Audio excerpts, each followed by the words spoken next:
Jaitley was alive and the IBC was introduced, they thought it would transform India completely. Many of those hopes have been belied. I think IBC has been a phenomenal success. In fact, it is the best piece of insolvency legislation globally. We have recovered 163% of the realizable value. It takes 2 years to admit because the courts have taken a view that they are the commercial decision makers on whether a company deserves IBC or not. The whole process of corporate resolution takes another 2 years. And if it goes into liquidation, it takes another 3 years. So your span is 10 to 12 years. Where does the cut happen internationally? Internationally, admission takes 1 day. Realization doesn't take 5 years. Hi, this is RN Bhaskar from Bhaskar Ki Business Baatein. This is a channel that comes to you every week with policy analysis, conversations like the one I'm having right now, and occasional business stories. And today, my conversationalist is none other than Abizer Diwanji. Abizer is an amazing person with an experience of variety of things which boggle the mind. He was a senior partner with KPMG, then became the CEO of Bombay's largest redevelopment project, the SBUT, and then joined EY as senior partner to look after the restructuring business. And to ask him something about the newly formed IBC amendments. And nobody could talk about the subject as well as Abizer could. Abizer, it's great to have you here. Thank you, Bhaskar. It's always a pleasure. It's a pleasure. And Abizer, I remember many years ago when Jaitley was alive and the IBC was introduced, they thought it would transform India completely. Many of those hopes have been belied. And I'd like you to explain to us and to the viewers, why did the IBC not work? Point one. And now they have brought in some amendments, pushed it through Parliament, it's gone to a review committee. How do you look at the amendments? Will it be the same story once again? You educate me. Thank you, Bhaskar. Okay. Tell me about the old IBC. First level of education is that I don't think IBC is a failure. Okay. I think IBC has been a phenomenal success. In fact, it is the best piece of insolvency legislation globally. Globally? Absolutely. Oh, it's a very mature legislation made specifically for India. For example, it has the concept of an IBBI. An institution or a regulator like IBBI is not envisaged anywhere in the world.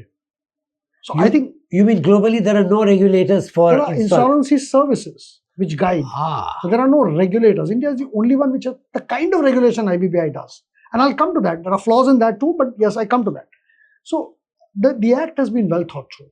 Okay. And the committee that actually formed it had a very good vision. The vision was that there has to be recovery of assets. While it is called the Insolvency and Bankruptcy Act, it's actually the Bankruptcy and Insolvency Act in the sense that you first try to resurrect a business. That's the objective of IBC. Otherwise, capital dies. Stakeholders have to be protected. Employment has to be retained. Entrepreneurship has to be fostered.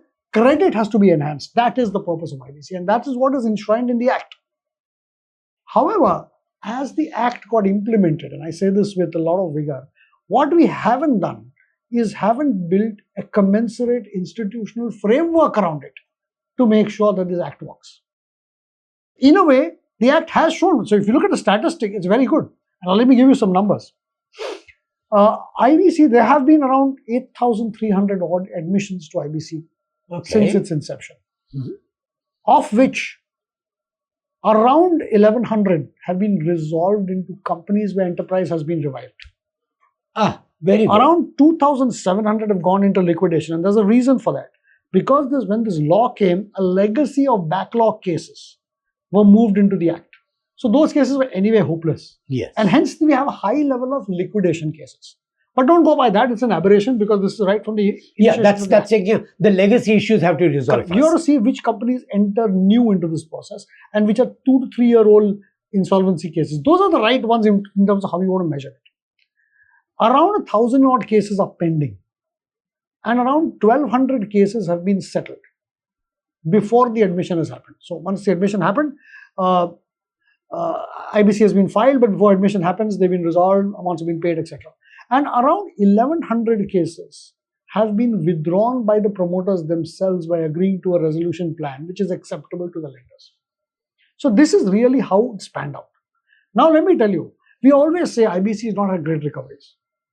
Sorry, and what we measure recoveries is as a percentage of claims filed. Okay. Now that's an aberration. That's wrong in my opinion. Why that is wrong? Because the amount of claims that are due to the system are not commensurate with the value of the asset that sits in the enterprise today. What has to be recovered on admission and where IBC has to be measured. It's a different issue than what people did with their cash, did they siphon it, blah, blah, blah. Let's not talk about the negativities. Let's talk about the effectiveness of IBC. IBC was very effective, and to measure the effectiveness of IBC, you have to measure it vis-a-vis the realizable value of assets. So as of the date of admission, what was the realizable value of assets? And what did it actually realize? Okay. And because there not was... as a percentage of claims, but percentage of the realizable value. Absolutely, because claims are immaterial, it's historical. So now if you look at it, we have recovered 163% of the realizable value. Oh, why is that? I'll tell you why is that. Because we don't simply do recoveries. What we do in IBC is resurrection of enterprise. Which is very important. So wherever the enterprise is resurrected, the ultimate value of the value asset goes up, yes. Absolutely. Because there is enterprise creation. There's a factory which is shut down and a factory which is then operated upon. That's where the difference is. A running company always has a higher value than a defunct company. Or a company which can restart its operations will have better value. Yes. So we are 163%. Right? In liquidation too, we have recovered 90% of the liquidation value, which is not a bad deal.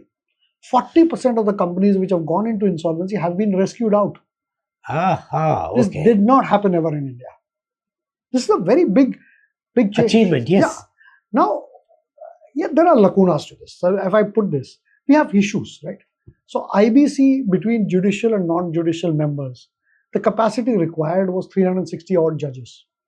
We have 60. Oh my God. Okay. That's the problem. Now the other issue is we have 4,500 odd resolution professionals.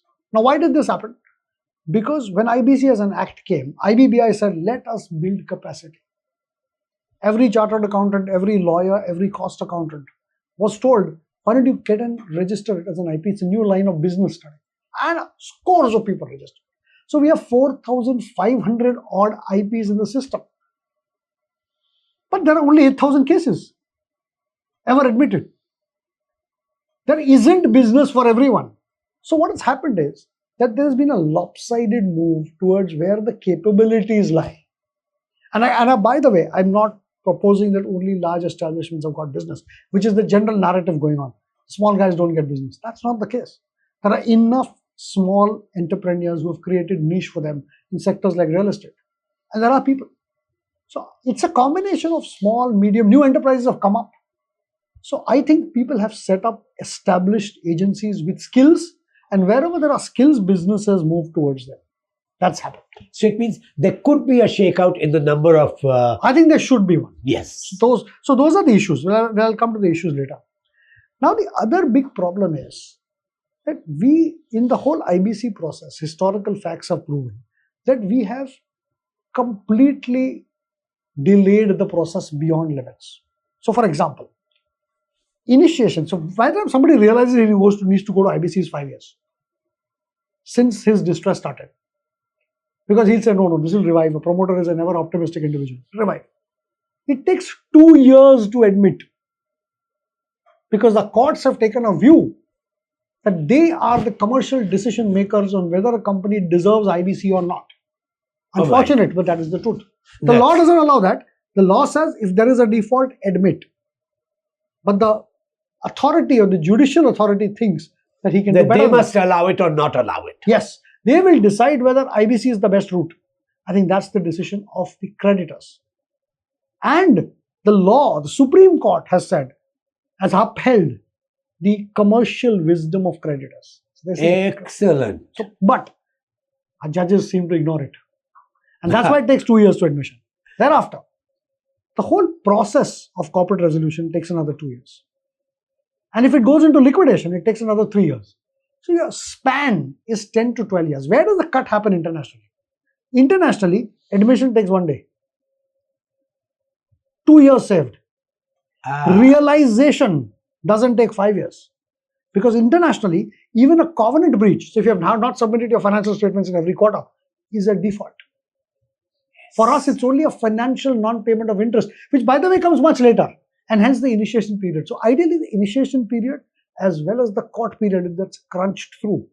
And the CIRP period, which is the period in which the RP manages the business, should be thought through much earlier. Yes. So that period can also be restricted significantly. Liquidation is a different issue. Now, where the time goes is in resurrection. And and now let me come to where the creative juices have to really flow. So our issue is courts are a lacuna, skill sets of IP needs to enhance, and the creditors don't necessarily exercise their commercial wisdom. These are the 3 issues that we have. Now, what has the law done? So law has come down heavily on the courts. The amendments, yesterday's amendments. They say, nothing doing.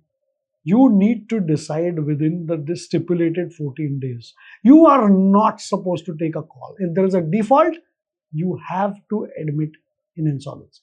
Do not get into the seat of whether it is right or wrong. Now, let the creditors decide because it's their money. The legislature, being the legislature, has left a small leeway for the judiciary, which is always does, and they have left it here also. And I hope the parliamentary committee removes it. Is that if you're not able to do that, please give us reasons in writing. Oops. That's bad. Not required. Yes. Not required. The other thing is that they have defined what is a service provider. So earlier, the IBBI, which was the apex body for insolvency and administering the act, had only one person reporting to it, which is the insolvency professional. And by the way, I think that regulator came down on the insolvency professional with a ton of bricks. Yes. Because that's the only person they regulated. Ideally, they should be regulating the ecosystem. Yes. So now what they've done, they've said all the information utilities, which are information utilities, is somebody who holds the database on defaults. So them, the insolvency professional institutions, all of them have been brought in the proposed amendment. But what is not gotten is an oversight on the creditors and a bit of oversight on the NCLT. Now, taboo, right? NCLT, how can anybody oversight on the NCLT? How can a regulator do that? But NCLT here has a commercial member also. So at least on the commercial member, if there is some level of oversight, it will help. Oversight, I'm not necessarily saying regulation, but oversight will help.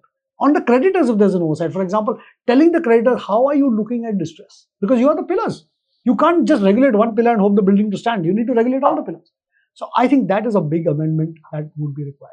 Okay. The other thing is, because the regulator came down on a ton of bricks on resolution professionals, there were discretionary, disciplinary actions initiated at the slightest instance by the IBBI. Okay. Now, anybody against whom there is disciplinary action could not become an RP in another case. So now the amendment says disciplinary actions may not be considered.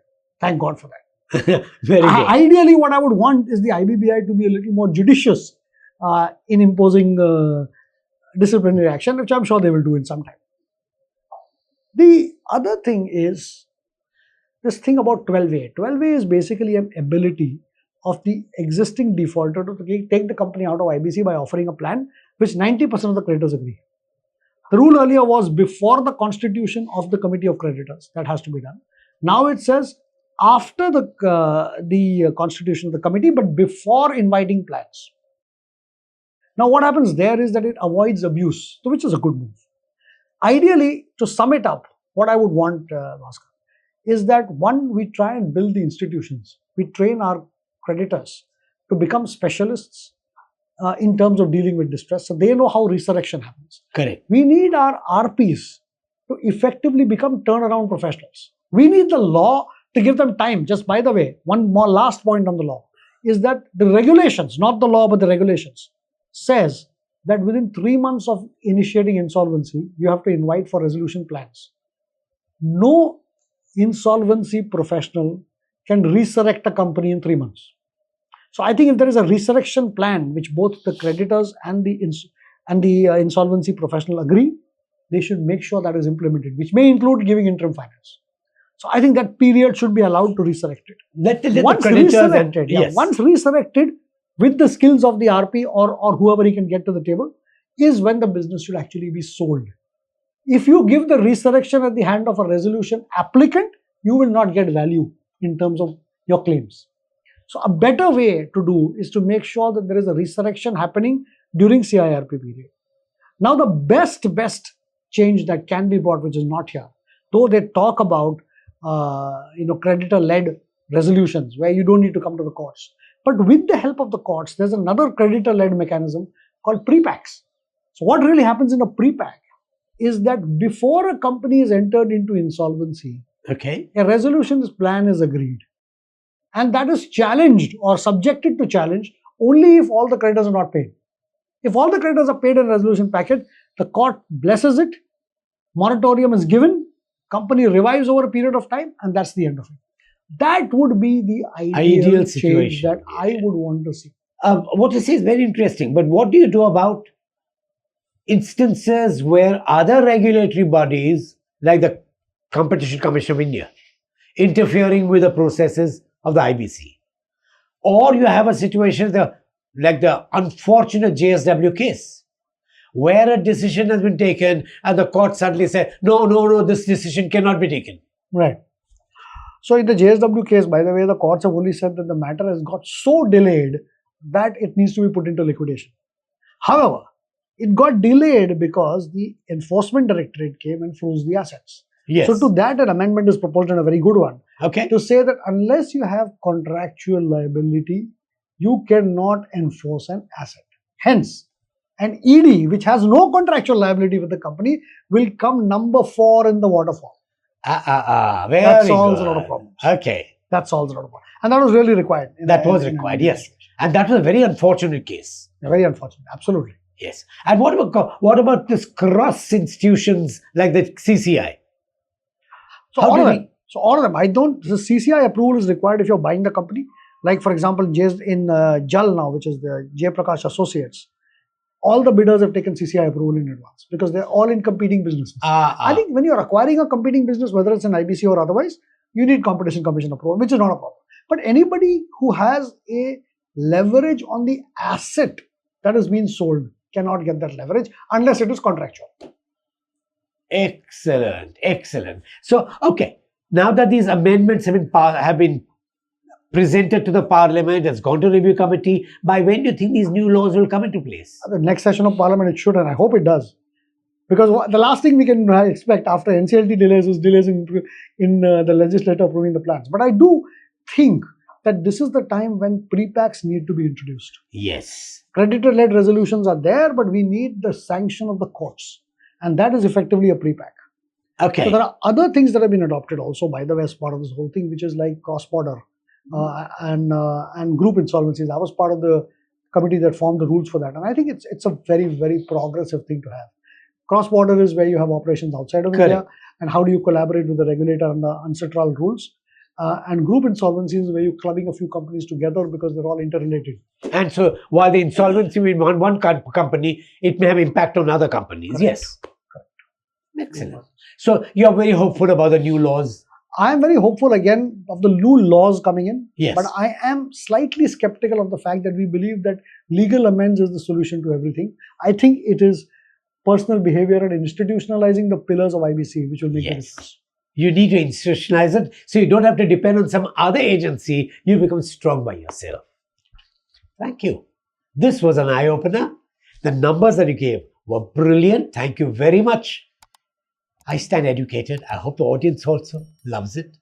But thank you, Abizer. Always a pleasure. Thank you. It was good to have you here. You'll find us now every morning at 8:15 a.m. on weekdays, where we come out with daily news, or better still, news behind the news. Do watch it.